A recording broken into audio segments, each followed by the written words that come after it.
Okay, let's unpack this. You've got a bit of money saved up. Maybe it's the first time you're thinking seriously about investing, and suddenly you're just staring at a million different options. Where do you even begin putting that capital to work?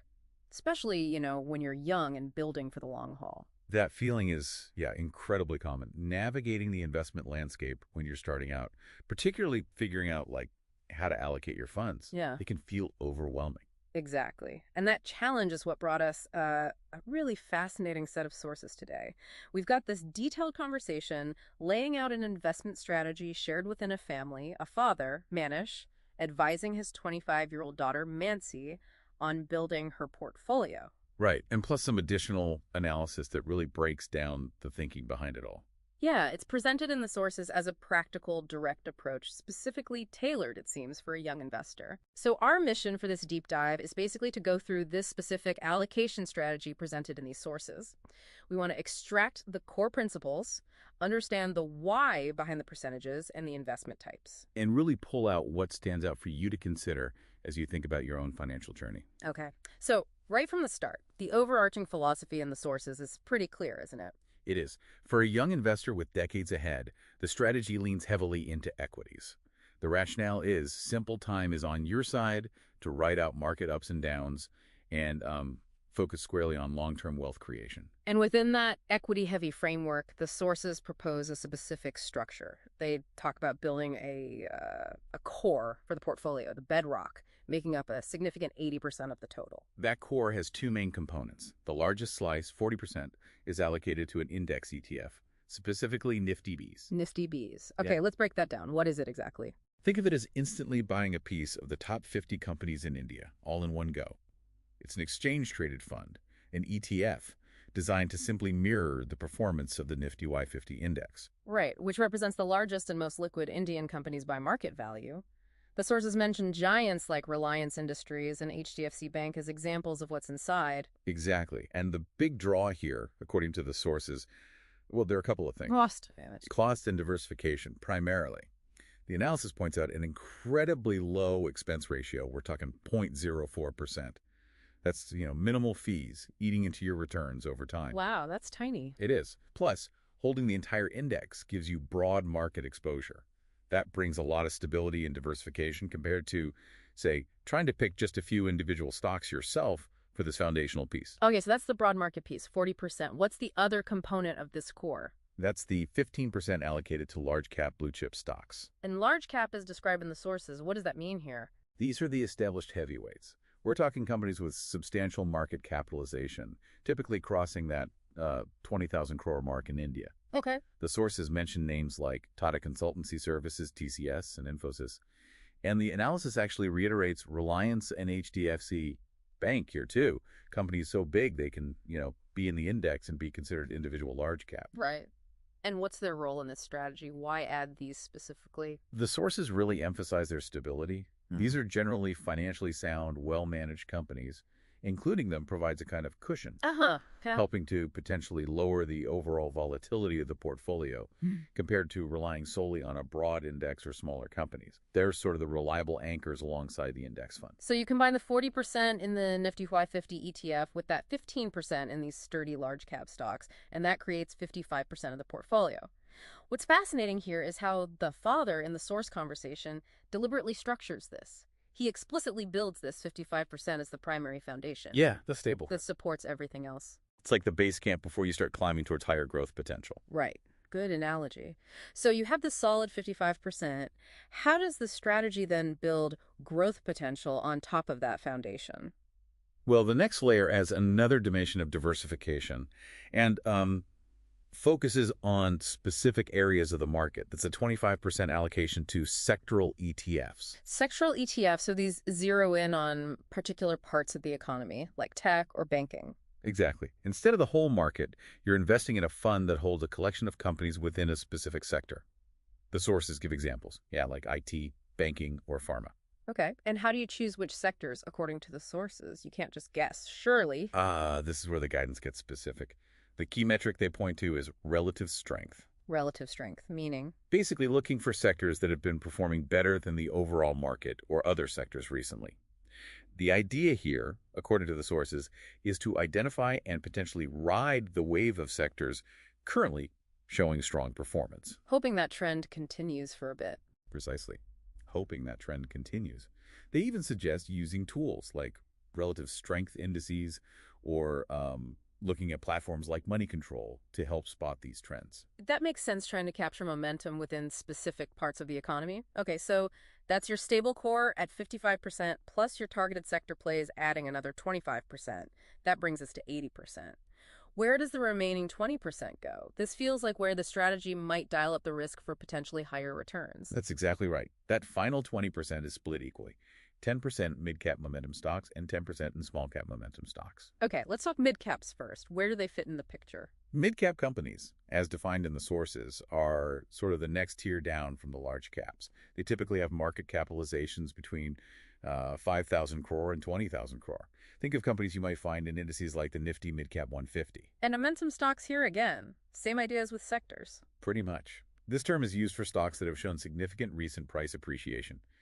The strategy is to invest in companies that are already moving upward, hoping that trend has legs. And why mid-caps specifically for this? Well, for a young investor, mid-caps in general are often seen as offering a balance, more growth potential than the large caps, but typically less volatility than the really small companies. Okay, a middle ground. And then there's the 10% in small cap momentum stocks. The name itself sounds like, well, higher risk. It is. Small caps are the smaller companies, generally below that 5,000 crore market cap mark. You'd often find them in indices like the Nifty Small Cap 250.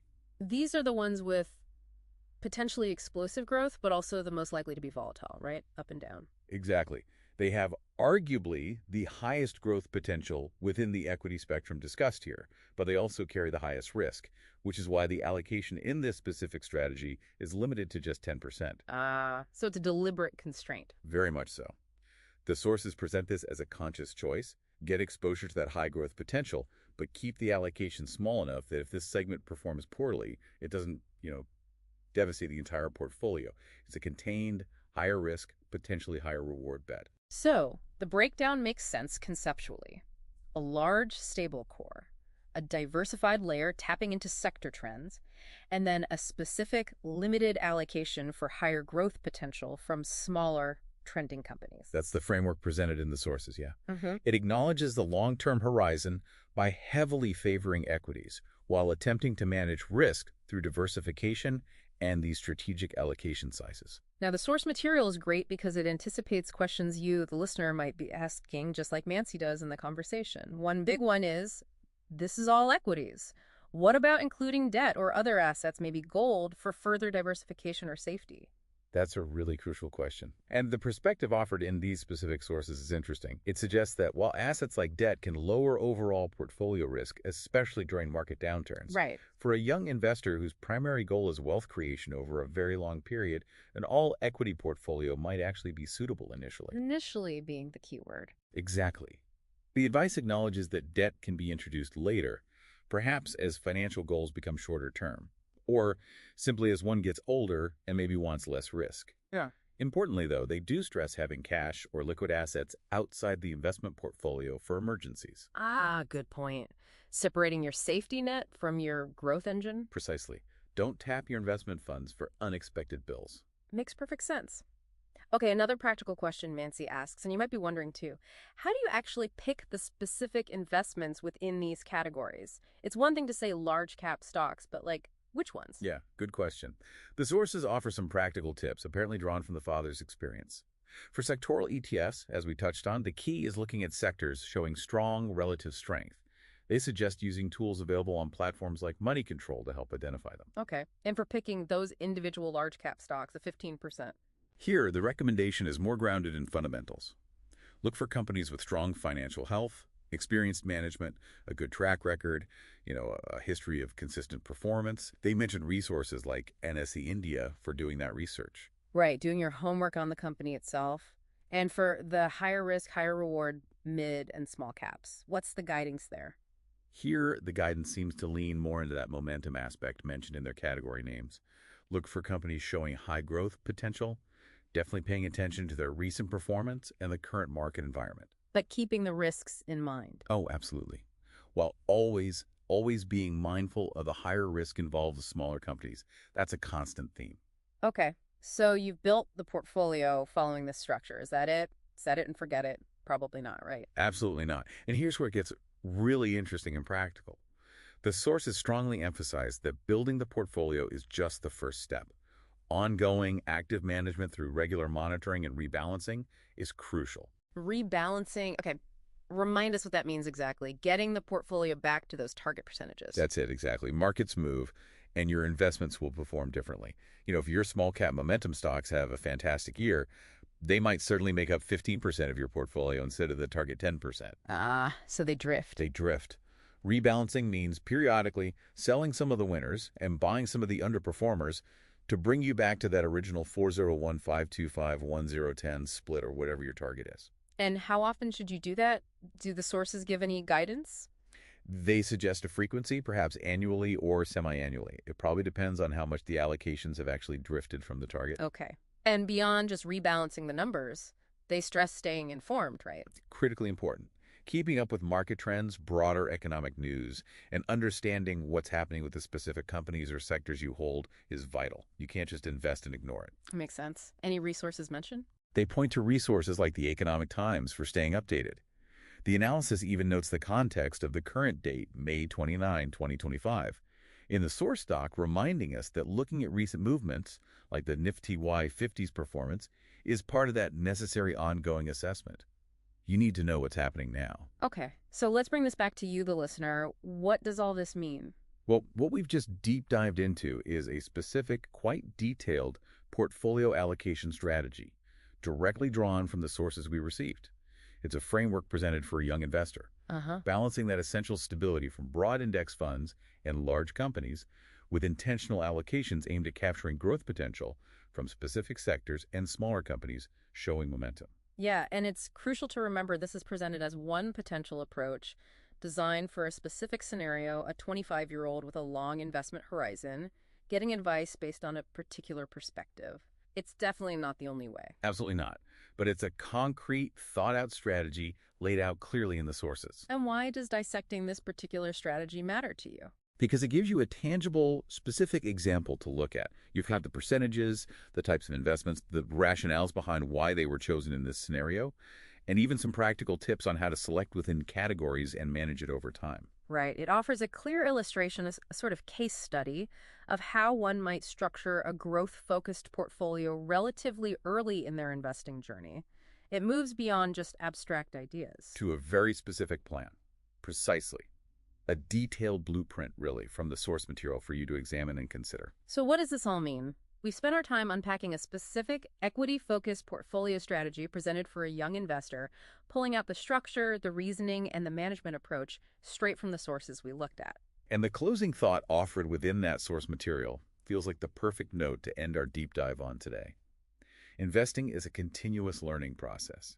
Stay curious and keep educating yourself. That statement truly echoes after diving into all these details, doesn't it? Yeah. It reminds us that even with a specific plan like this one, understanding it is just part of an ongoing education. Definitely. Hopefully this breakdown gives you something concrete to chew on and maybe sparks further questions or research for your own investing path. Something to think about.